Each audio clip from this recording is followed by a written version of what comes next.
All right, welcome kings and queens. Today we are talking the power and the strength in numbers. The Black bloggers on YouTube, we band together and we made a statement. It wasn't planned. There was no behind the scenes meetings. It wasn't rehearsed. It was a very organic message and it was very powerful. And that's what Black excellence looks like. If you're not going to do it, Carlos, then we will.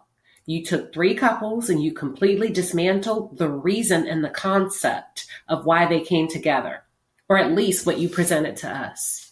Now, you may be able to play with them because you do sign their paychecks and we understand that, but you can't play with us because we, the people, will not let you exploit Black concepts, Black relationships, Black children, or Black excellence without a little bit of pushback. For those of you who are just tuned in, or if you're new to the channel, welcome. I am Queen Shiba. I cover a variety of hot topics specific to reality television, but most importantly, I hone in on the behavioral and the psychological traits of the Black experience. This is not a drill. This is not a drill. Now let's take a look at some of this foolish commentary that Carlos King had the nerve to issue to Black people. Main thing that I want to address is this social media commentary about the word ratchet. I feel like it's overused, and y'all are using it a lot when it comes to Black people having a very heated moment on reality television. Y'all don't use the word ratchet when Teresa Giudice flipped the table. Y'all don't use the word ratchet when Lisa Rinna put a glass on the table, broke the glass, and threw a drink at Kim Richards. Y'all only use the word ratchet as it applies to Black people. And that pisses me off. And it pisses me off because it's the Black audience, some of y'all, who run with that narrative. It's the real world, everyone. In the real world, I don't know any families or friendships, Black, white, Asian, or Latino, where people haven't had a huge disagreement that escalated in people wanting to defend each other. That's life. White folks do it, Black folks do it. Everyone does it. But still, y'all use the word ratchet as it relates to what happened in this episode. And then y'all love to say, well, oh my gosh, y'all make Black people look bad. Anywho, you claim Melody is your friend, but why would you celebrate someone who tears down her children? Help me make the connection. Maybe I'm misinformed of the type of friendships that you've grown accustomed to. Explain that for us, because that's a bit off to me. And then you're comparing the behavior of white women, Lisa Rinna, Teresa Giudice, to Black men, Martel, Marcel, and Maurice, I got to throw you in there because you did jump in that fight. But anywho, what does one have to do with the other? What does white women have to do with Black men? Some of these folks that watch Love and Marriage Huntsville don't even watch Bravo. They don't care about those folks. So what point are you trying to prove? Rinna and Teresa are not representatives of the Black community. You are. Okay? And correct me if I'm wrong, but didn't I hear you brag about how you were involved with Teresa in the production of her antics since the beginning of that show? I thought I heard you, Carlos. I may be wrong, but I thought I heard you mention how you were filming with Teresa and her daughters ever since they were little bitty babies. I thought I heard you say you would love for them to have their own show because you were there since day one. So, Teresa flipping over a table as a white woman has nothing to do with us and our Black behavior. But what seems to be the trend I'm noticing is that this seems to be in sync with wherever you go. There seems to be discord. Listen, here's why people have a problem with Love and Marriage Huntsville now. This was not a moment. What you're trying to do is carve out a segment of a physical altercation and say that we have no business pushing back because it was a moment. No, honey, this was a movement. This was an accumulation of years and years of strife. when you promoted and baited us in with Black excellence, you act like Black folks are lowly and that we can't want better. How dare we? The audacity, right? Get the hell out of here, Carlos. So you're mad because we're challenging you to show up differently. Nobody wants to see anyone get bullied over and over. And that's the problem we have. You sat back and you let this shit go on too long. It's been constant harassment of one cast member, her mother, her children. So stop trying to dwindle it down to one incident. You use the word ratchet. We didn't say that. We said you took it too far. But now that you're saying it, I guess it is ratchet because you are exploiting Black women and coming up off of their challenges and not bailing them out in a reasonable amount of time. And here's further proof that you appear to use Black women for moments and seen and or appear to promote and or encourage Black men to go after Black women. I don't think anyone has ever held Carlos accountable because he's made all kinds of excuses for those degrading behaviors that he's producing in the name of entertainment. Don't tell me about a fight, honey. We know what fighting is, but you're producing it. You're releasing it to be placed in front of us. So don't try to put this on the cast. You don't have to show it. I've said it before, and I will continue to say it. What you're doing is at the expense of Black women.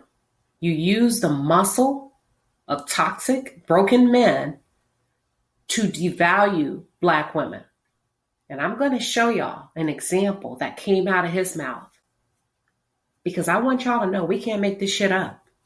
So Martel showed up with his boo Sheree, and there's a video that has leaked online that appears to show Martel filming with Sheree by his side and Kenya Legend Moore across from him. And a lot of people are speculating whether or not Kenya and Martel were having a heated discussion. Like, what was going on?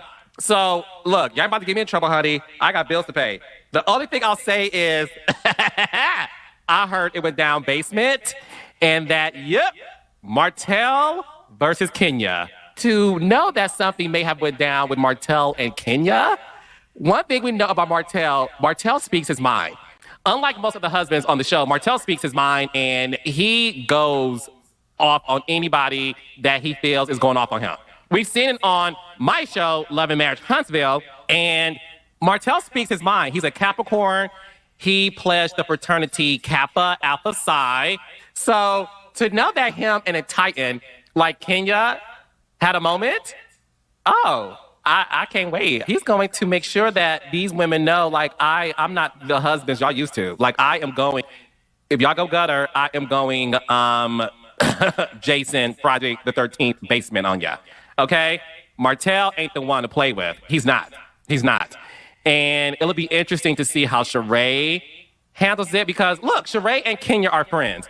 And although I'm aware of what occurred, I'm not going to say it, but I am curious to see whether or not Sheree is able to, defend her man without losing her friendship with Kenya. Because one thing we know is Kenya and Sheree are really friends. In real life, they're neighbors, and they really do enjoy each other. They sat next to each other at the reunion. They had a good old kiki. So it'll be very interesting to see what happens. Kenya is just somebody who is a force multiplier. And look, Martel is one of the best male force multipliers on reality television. I don't think those peaches are ready for the likes of Martel Holt.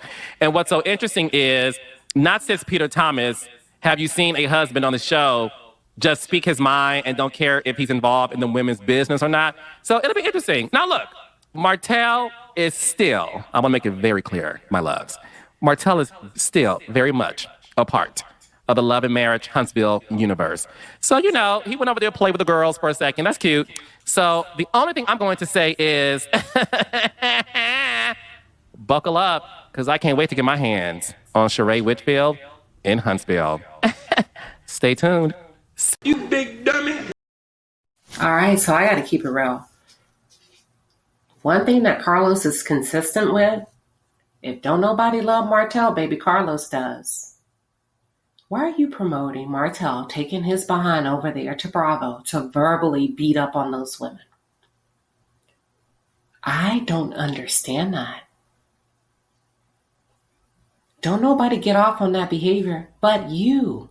That's a grown-ass linebacker man full of muscle, and you laughing and you're excited because you said, you know what, let me back up.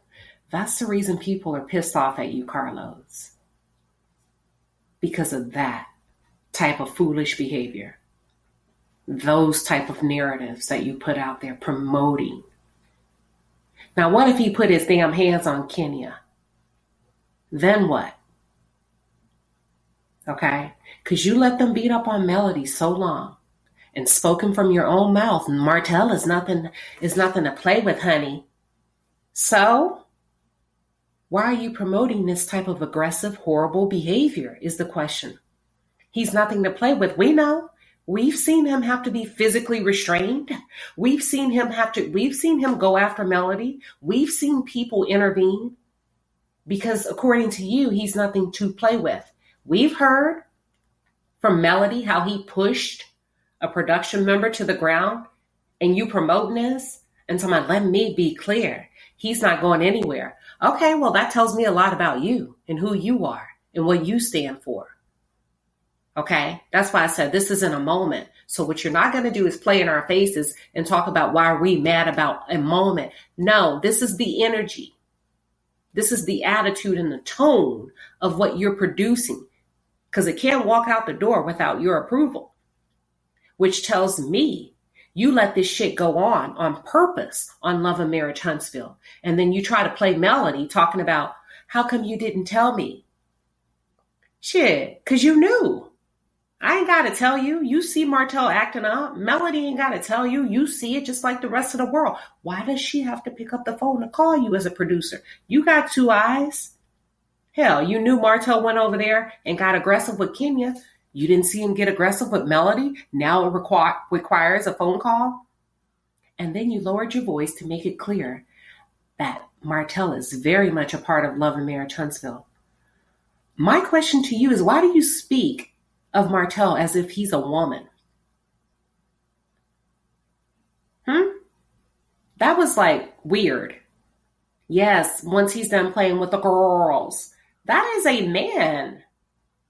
In your mind, why is it okay that this man engages and or interacts with these women as if he's a woman? That's not normal, Carlos. You might want to check that. And then you go on to say that you can't wait to get your hands on Sheree. Y'all, I can't make this up. I told you, in my opinion, based on my observations, based on some of the things that Carlos has shared in his interviews and his podcasts regarding Black women, he comes off as if Black women are something to use. And he's been able to get away with it by placing batteries in the backs of Black men.